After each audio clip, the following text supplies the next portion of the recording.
Hi అండి, నమస్తే. Welcome to our channel. ఈరోజు రెసిపీ ఇన్స్టెంట్ రసం అండి. 5 మినిట్స్లో ఈ రసం ఎలా ప్రిపేర్ చేసుకోవాలో చూద్దాం. ముందుగా మిక్సీ బౌల్ తీసుకొని 2 ఎండుమిర్చి, 1 పచ్చిమిర్చి వేసుకుంటున్నాను.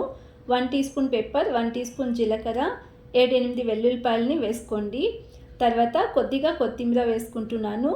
అలాగే కొద్దిగా చింతపండుని వేసుకొని ఒక టమోటో ఈ విధంగా పెద్ద ముక్కలుగా కట్ చేసి వేసుకోండి. తర్వాత కొద్దిగా వాటర్ వేసుకుని మసాలాను గ్రైండ్ చేసుకుందాం. ఈ విధంగా గ్రైండ్ చేసుకుని పక్కన పెట్టుకోండి. అలాగే స్టవ్ పైన ఫ్యాన్ పెట్టుకుని 2 టీ స్పూన్ ఆయిల్ వేసుకుంటున్నాను. తర్వాత 1/2 టీ స్పూన్ ఆవాలు, కొద్దిగా కరివేపాకును వేసుకొని ఫ్రై చేసుకోండి. అలాగే ఒక 1/2 టమోటోని చిన్న ముక్కలుగా కట్ చేసి వేసుకుని టమోటో కొద్దిగా సాఫ్ట్ అయ్యేంత వరకు ఫ్రై చేసుకోండి. ఈ విధంగా ఫ్రై అయిన తర్వాత మేము గ్రైండ్ చేసుకున్న మసాలా వేసుకుని ఒకసారి మిక్స్ చేసుకోండి. ఇందులోనే 1/2 టీ స్పూన్ పసుపు, రుచికి సరిపడా సాల్ట్ వేసుకుని మిక్స్ చేసుకుని మరొక 2-3 నిమిషాల పాటు ఇక్కడ ఫ్రై చేసుకోండి. ఈ విధంగా ఫ్రై అయిన తర్వాత 2 కప్స్ వాటర్ వేసుకోండి. రసం కొంచెం పలుచగా ఉంటేనే బాగుంటుంది, అందుకని 2 కప్స్ వాటర్ వేసుకొని చిన్నగా కట్ చేసుకున్న కొత్తిమీరను వేసుకోండి. మరొకసారి మిక్స్ చేసుకుని 2-3 నిమిషాల పాటు మరిగించుకోండి.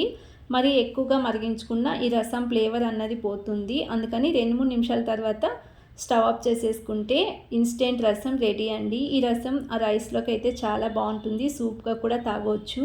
అలాగే చాలా ఈజీగా సింపుల్గా ప్రిపేర్ చేసుకోవచ్చు. రసం పౌడర్ కానీ ఎలాంటి దాల్ కానీ అవసరం లేదు. ఈ విధంగా ఒకసారి మీరు తప్పకుండా ట్రై చేయండి. ట్రై చేసిన తర్వాత రెసిపీ ఎలా కుదిరిందో తప్పకుండా కామెంట్ సెక్షన్లో తెలియచేయండి. అలాగే రెసిపీ నచ్చినట్లయితే ప్లీజ్ ఛానల్ని సబ్స్క్రైబ్ చేసుకోండి, లైక్ చేయండి, షేర్ చేయండి.